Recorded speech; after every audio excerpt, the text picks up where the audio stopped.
Once inside the application, we start by configuring the company. There are two ways to access it. You can either click on the company name or on the gear icon located at the top right corner. Let's go to the account and settings. There, we will begin by adding the logo. Click on Company Logo, browse through the folder where it's stored, and save it.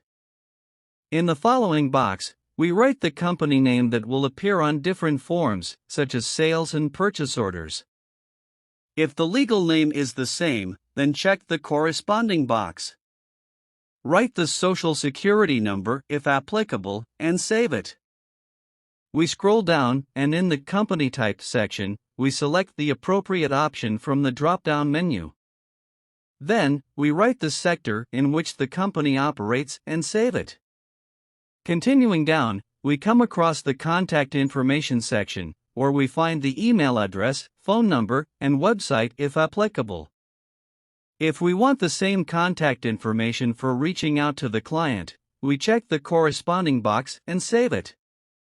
Now let's configure the company's address.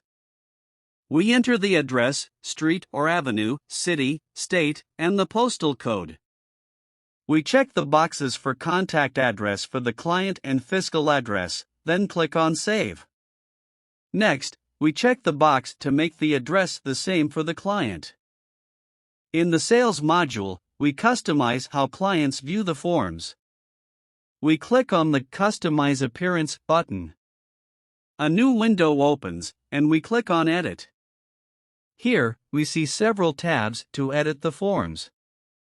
In the Designs tab, we can change the appearance using 6 different templates. We can edit the company's logo, change the colors of the forms, and choose from many color options. We can also select different fonts and sizes to use in the invoices. Once everything is configured and the fonts are ready, we save the settings. Let's continue, and now we will review everything related to products and services. In this section, we can check the boxes to display your product or service on the sales forms. By enabling the Show SKU column, you can assign alphanumeric characters to each product or service. Enabling quantity tracking and price tracking adds the quantity and rate fields to the sales forms. To finish the configuration, we save the settings. In the section for charges for late payments, we can set a percentage or a fixed amount for customers who are late in their payments.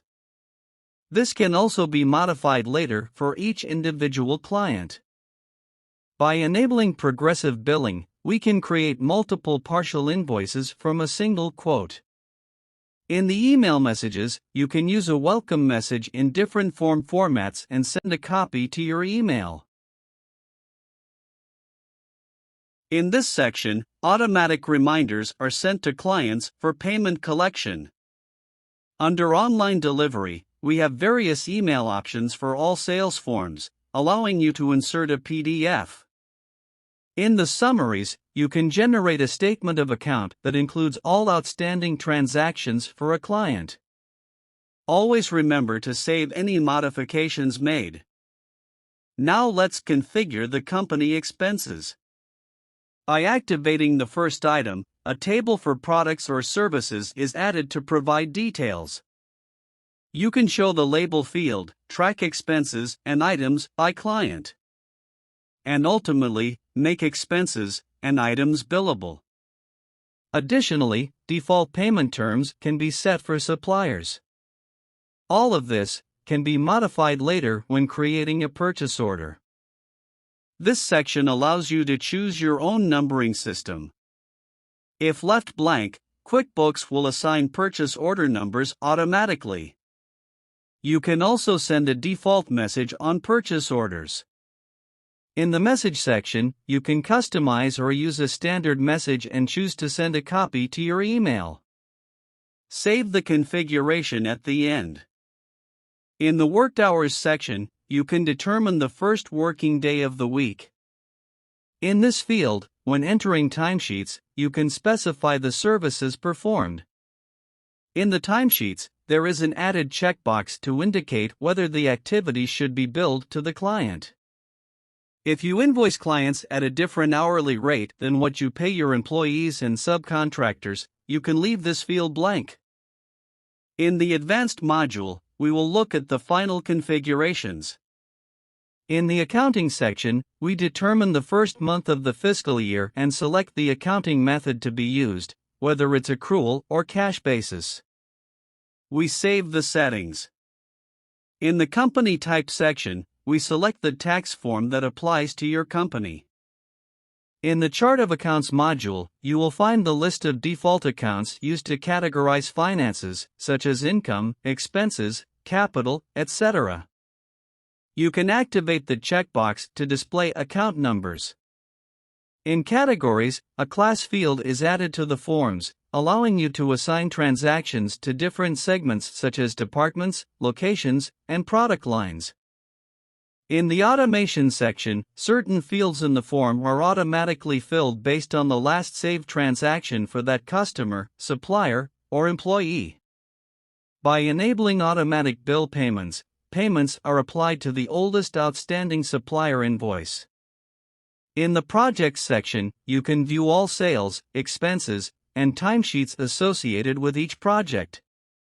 In the Currency section, you select the currency to be used for transactions. Multi-currency allows you to track transactions in foreign currencies. Use this option only if you have bank accounts, customers, or suppliers that use a currency different from your local currency. Be cautious, as once you activate this option, it cannot be deactivated or change your local currency. In other preferences, you can configure the date and number formats and other default checkbox settings. Finally, you can set the session timeout for your QuickBooks session. Save the settings, and we have finished configuring the company.